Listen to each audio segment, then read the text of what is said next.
Amerika neden kendisinden kilometrelerce uzakta küçücük bir ülke olan Tayvan'ı bu kadar kolluyor dersiniz? Pasifik'te Avustralya, Yeni Zelanda, Fransa, Japonya fink atıyorlar. Rusya Ukrayna'yı işgal etti. Arap Baharı ile Afrika ve Orta Doğu karıştı. Amerika Afganistan'dan çekildi. Bir zamanlar petrol için anlatılan teoriler şu an nadir elementler üzerine gözümüzün önünde yaşanıyor. Nadir toprak elementleri periyodik tabloda lantanitler ve aktinitler olmak üzere iki bölüm halinde yer alıyorlar. Bu metaller floresan, iletken ve manyetik özelliklere sahip. Bu da onları demir veya bakır gibi metallerle alaşımlandırdığında oldukça kullanışlı hale getiriyor. Bu elementler şaşırtıcı derecede manyetik özelliğe sahip. Yüksek sıcaklıklarda bile bu özelliklerini koruyabiliyorlar. Jeolojik olarak bakılırsa bu nadir elementler aslında nadir değil. Dünyanın birçok yerinde neredeyse bakır ve kalayla aynı oranda bulunabiliyor. Ancak bu nadir toprak elementleri hiçbir zaman yüksek konsantrasyonlarda çıkarılamıyor. Genellikle uranyum, toryum gibi radyoaktif elementlerle karışmış haldeler. Bu elementlerin kimyasal özellikleri onların çevrelerindeki malzemelerden ve birbirlerinden ayrıştırılmalarını ve saflaştırılmalarını zorlaştırıyor. Şu anki üretim yöntemleri için çok fazla cevher gerekiyor ve ayrıştırma işleminden sonra ciddi şekilde zararlı atık içeriyor. Bunlar radyoaktif su, sülfürik asit, toksik flor, siyanür, kimyasal atıklar ve diğer asitler. Tüm bu atıklar toprağı, suyu ve havayı ciddi ve geri döndürülemez şekilde kirletiyor. Çin, nadir element üretimi açısından dünya lideri. 2021 yılı verileriyle toplam üretimin %80'ini Çin tek başına karşılıyor. İkinci ülke Myanmar ise yaklaşık %5'ini gerçekleştiriyor. Aradaki farkı aklınızda tutun lütfen. Ardından %3 ile Amerika, %2 ile Avustralya ve %1 ile de Hindistan geliyor. Nadir toprak elementi rezervlerine baktığımızda ise yine Çin başı çekiyor. Rezervlerin %44'ü Çin'de.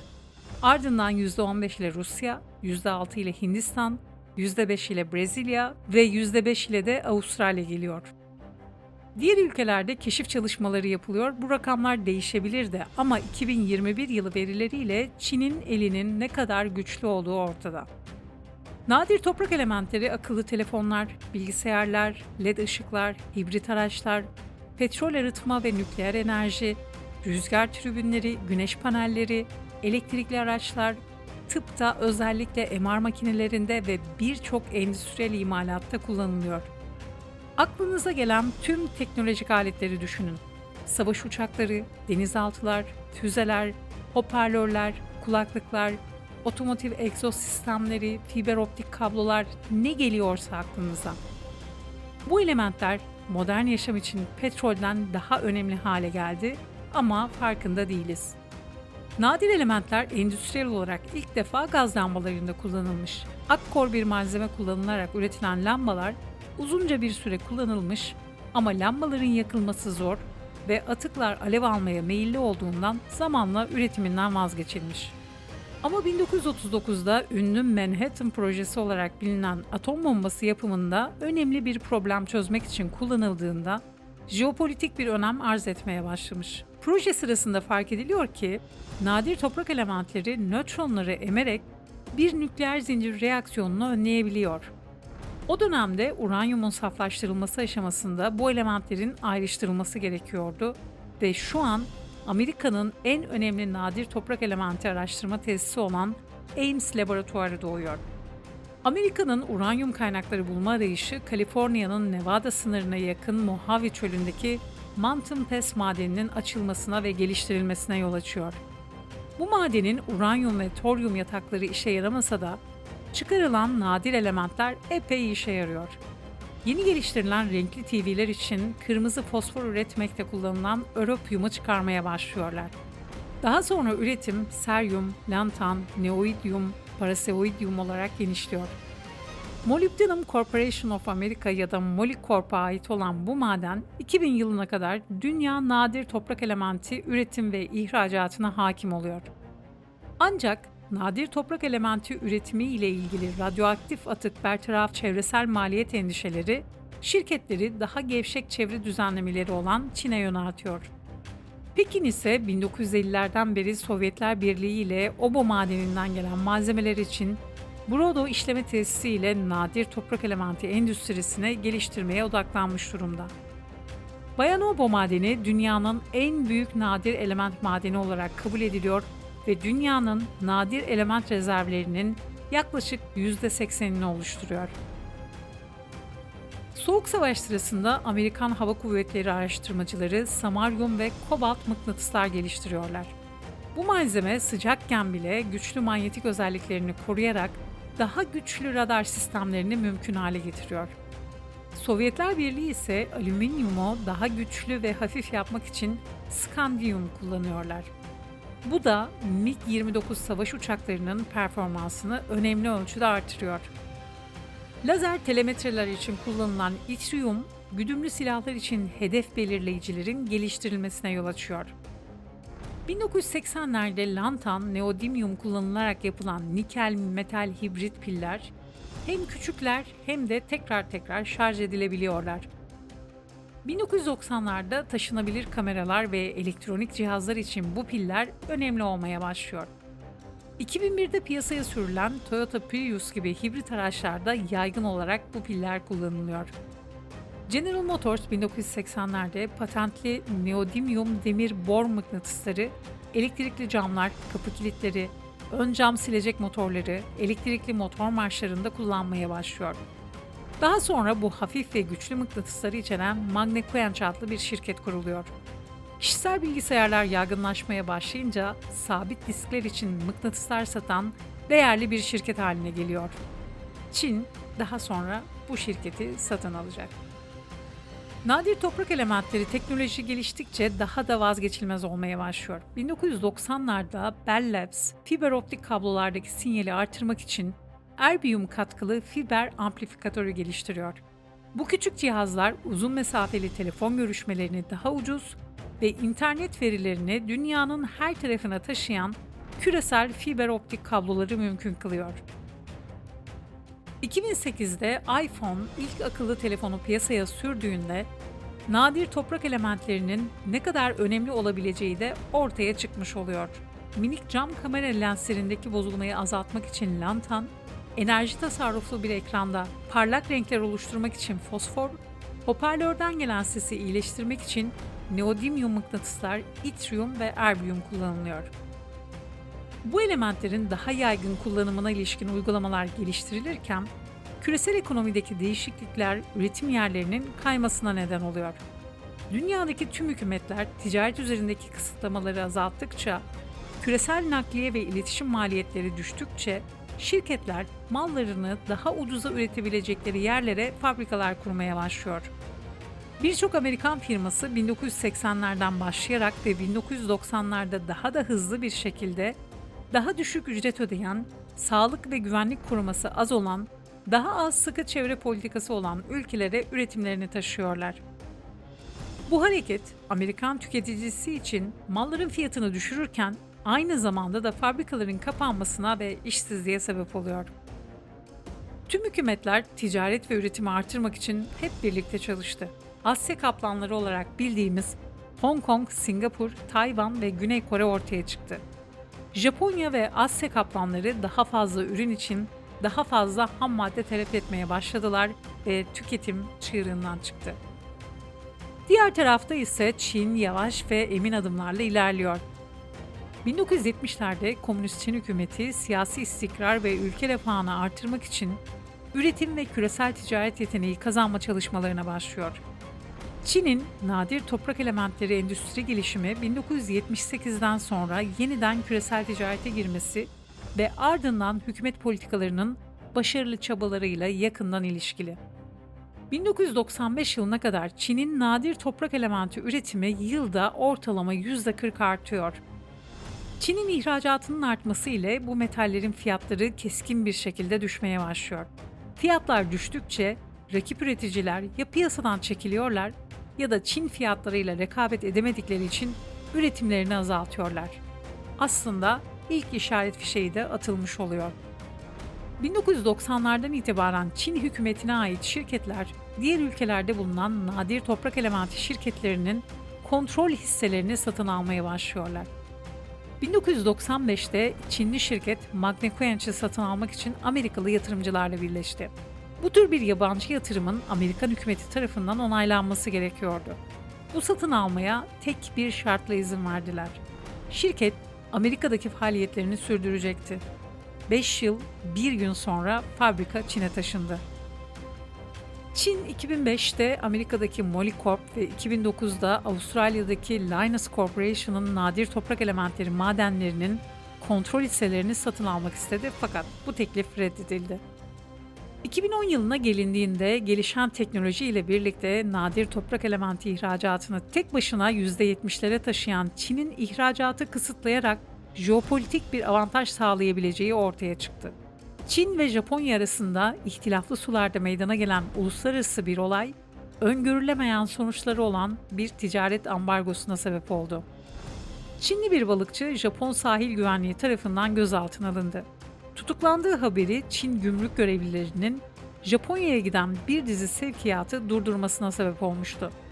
Bu sevkiyatlarda Japon yüksek teknoloji üretimi için çok önemli olan nadir toprak oksitleri olduğunu bilmiyorlardı ve bu hamle nadir toprak elementi fiyatlarının %1000 hatta bazılarında %1500 fırlamasına yol açtı. Bu olayla birlikte birçok kişi ve şirket nadir toprak elementlerinin ne kadar yaygın ve gerekli hale geldiğini anlamasına sebep oldu. Hükümetler, uluslarının silah ve diğer önemli teknolojiler için ihtiyaç duydukları bu malzemelere erişim hakkında endişe duymaya başladılar. Fiyatlar yükselince ve onlara sahip olamam korkusu da buna eklenince o dönemde Amazon ormanlarının ve Grönland'daki kaynakların madencilik sömürüsüne açılmasını talep ettiler. Bu arada işleme için yeni kirlilik kontrollerine 500 milyon dolar yatırım yapan Molycorp iflas etti. Şirketin sahip olduğu madeni satın alan firma, yarı işlenmiş cevheri son işleme için Çin'e gönderiyordu. 2019'daki ticaret savaşları ile Çin, cevher ithalatı vergisini %25'e çıkarınca, şirket kendi işleme tesislerini kuracağını bildirmişti. En son 2022'de Savunma Bakanlığı'ndan destekleme için yatırım aldıklarını açıklasalar da, işleme için süreç epey uzun bir zaman alacak gibi duruyor. Bu arada dünyadaki tüm nadir element cevherinin %90'ı Çin'de işleme ve ayrıştırmaya tabi tutuluyor. Aslında nadir toprak elementleri oldukça bol olmasına rağmen genellikle diğer malzemelerle karışmış, çok küçük birikintilerde bulunması, uygulamada %99.9 saflık gerektirmesi sebebiyle çıkarılmasını ve işlenmesini zorlaştırıyor ve çevreye oldukça zarar veriyor. Amerika'ya göre temiz enerjiye geçişte nadir element talebi 5-6 katına kadar çıkacak. Çin'in nadir element ihracatını azaltma korkusu Amerika'yı kendi tedarik zincirini kurmaya ikna etmiş gibi duruyor. Biden yönetimi Ocak 2022'de Trump'ın bir yürütme emrine dayanarak Amerikan tedarik zinciri icra kararını yayınladı. Bu karara göre Mountain Pass Materials'a uçtan uca tedarik zinciri oluşturması için 35 milyon dolar verilecek, 2024 yılına kadar da geliştirme için 700 milyon dolar daha yatırım yapacak. Ayrıca Amerikan Savunma Bakanlığı da 140 milyon dolarlık kömür külü ve diğer maden atıklarından çıkarılacak nadir elementler için yatırım yapıyor. Ancak yasalar ile madenlerin hayata geçmesi arasında uzun bir yasal boşluk var. İzinlerin alınması bazı bölgelerde 2 yıla kadar sürebiliyor. Madenler için çıkarma, işleme ve geliştirme aşaması ise 10-15 yıla yakın sürüyor. Kısa vadede Tayvan gerginliği bir süre rafa kalkabilir ya da kılıçlar aniden çekilebilir. Biden'ın bu kısmı tam anlamadığı, zamanın Çin lehine işlediği kabak gibi ortada. Ocak 2022'de Kongreye sunulan bir yasa tasarısı, Amerikan savunma firmalarının 2026'ya kadar nadir toprak elementi satın almasını engellemeye yönelik. Ancak savaş uçakları, denizaltılar ve seyir füzeleri için nadir toprak elementine ihtiyaçları var. Bu durum, Batı'nın askeri tedarik zincirlerinin Çin'in ihracat kısıtlamalarına oldukça savunmasız olduğunu gösteriyor. Şimdiye kadar savunma silahlarını desteklemek için bir alternatifi olmayan Kuzey Amerika mineral üreticileri, Çin'in bir savaş durumunda ihracatı kesebileceğini ve Amerika'nın stoklarını 90 günde tüketebileceği tahmininde bulunuyorlar. Çin-Tayvan arasındaki gerginliğin tırmanamıyor olmasının ardında yatan sebeplerden biri de bu. Amerika demokrasiyi götürmek için bekliyor yani. Bunu göz önünde bulunduran Çin, 2022 başında iki Amerikan savunma şirketine nadir toprak elementi ihracatına erişimi kısıtlayacağını söyleyerek Tayvan'a silah satışına devam eden sektörü hedef aldı.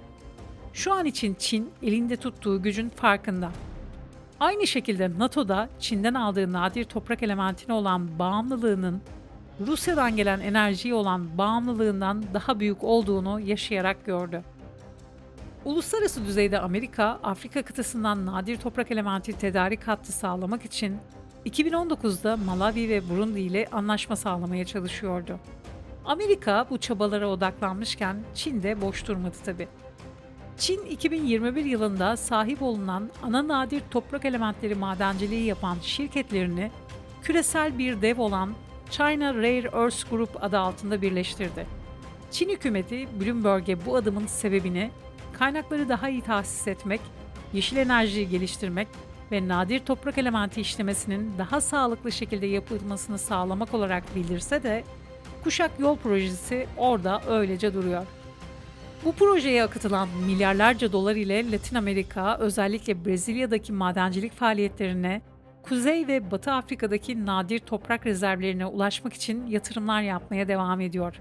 Çin bu konuda tekel olmaya doğru adım adım ilerliyor.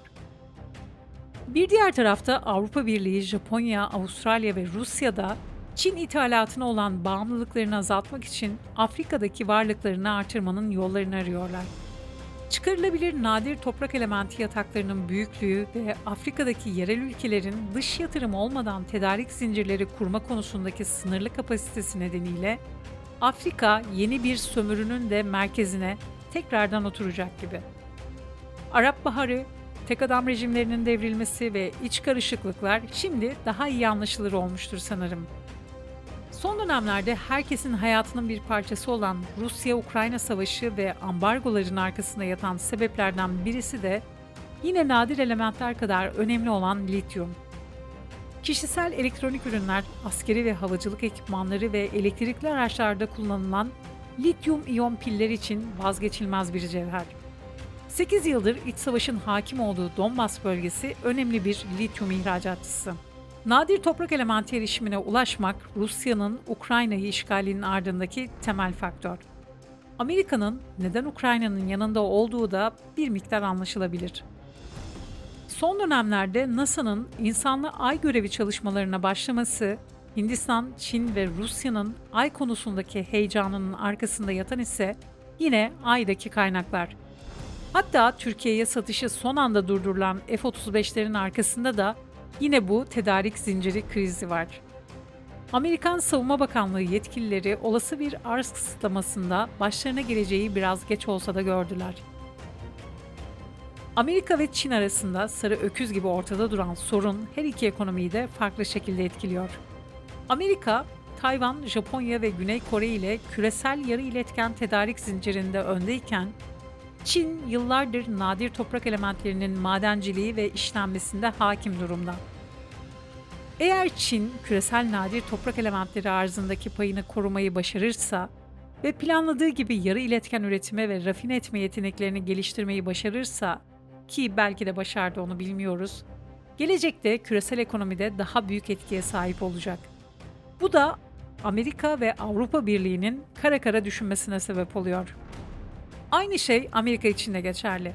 Kendi kendine yeten bir nadir element tedarik zinciri kurmayı başarabilirse, o da küresel teknoloji üzerinde daha büyük bir hakimiyet elde edecek.